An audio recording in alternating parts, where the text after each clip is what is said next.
দেখেছি ইতিহাসের প্রতিটি ক্ষেত্রে স্পিকার প্রত্যেকটি আন্দোলনের পরে স্পিকার বেশিরভাগ জায়গায় পলিটিক্যাল পার্টিগুলো স্পিকার গঠন করা হয়েছিল।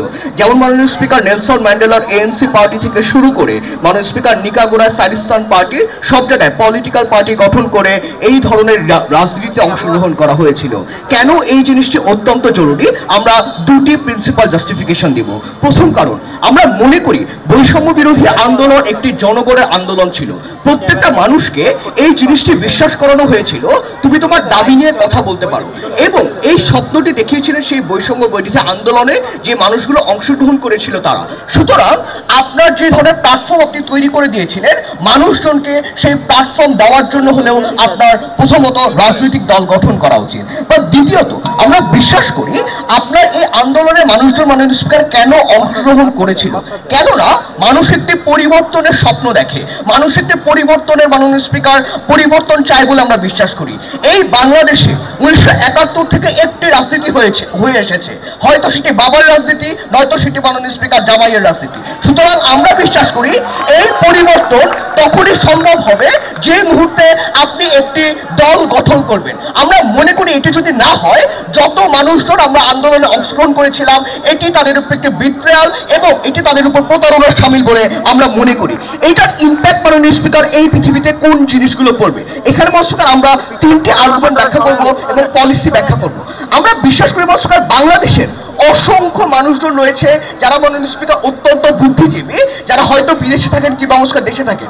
এক্সাম্পল দিয়েছে মানে জামাল নজরুল ইসলামের মতো মানুষগুলো, কে এম আনিস আহমেদের মানুষগুলো, এবং বিগত সময়ে অনেক টেকনোক্রেট মানুষজনগুলো ছিলেন যাদের নিয়ে মাননীয় স্পিকার এই বর্তমান সরকার গঠন করা হয়েছে।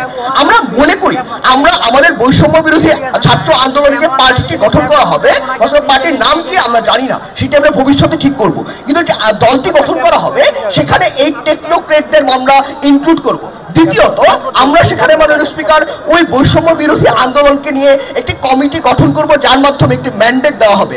তৃতীয়ত, সেখানে আমরা মাননীয় স্পিকার সেই ম্যান্ডেটে মানুষজনের দাবি দেওয়াগুলো কি কি ছিল এবং সেই জিনিসগুলো আমরা শুনবো বলে আমরা মনে করি। বাট এটার আর্গুমেন্টে আমাদের প্রথম আর্গুমেন্টটি কি, আমরা মনে করি আমাদের বাংলাদেশের ইতিহাস বলে আমরা ইউথ জেনারেশন কখনোই মাননীয় স্পিকার পলিটিক্সে ইন্টারেস্টেড ছিলাম না। কিভাবে? 1971 সালে আমরা মুক্তিযুদ্ধে ইয়াং জেনারেশন সবচেয়ে বেশি অংশগ্রহণ করেছে।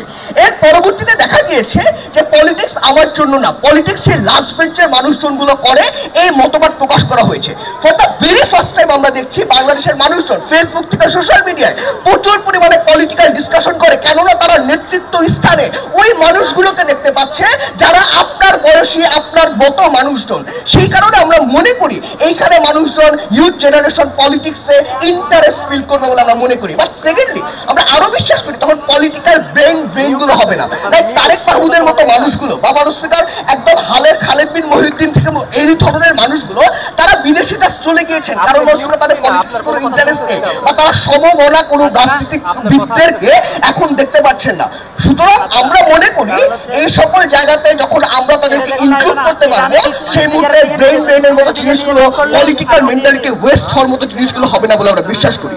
দ্বিতীয় আর্গুমেন্ট, আমরা মনে করি এই পৃথিবীতে চেক অ্যান্ড ব্যালেন্স ক্রিয়েট করা আলটিমেটলি প্রচন্ড পরিমাণে দরকার।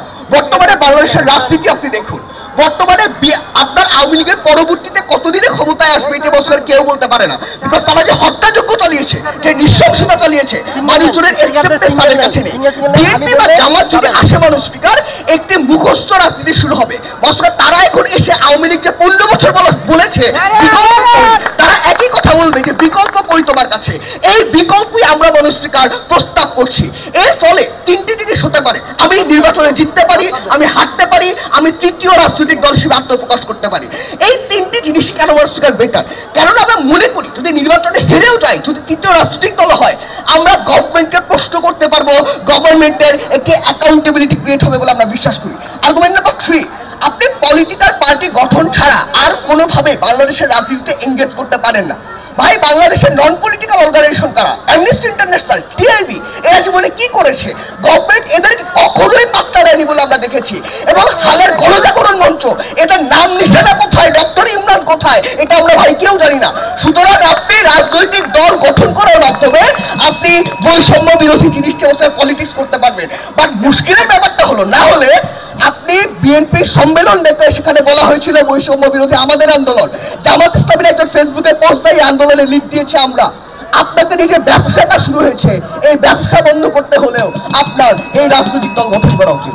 ধন্যবাদ মাননীয় প্রধানমন্ত্রীকে, ধন্যবাদ। 1 মিনিট বিরোধী দলকে 1 মিনিট স্ট্র্যাটেজিক টাইম আউট।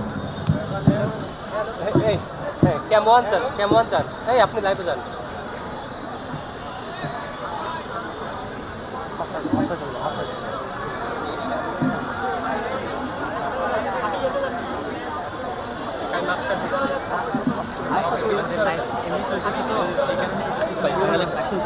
কেমন এটা খেয়াল রাখবেন।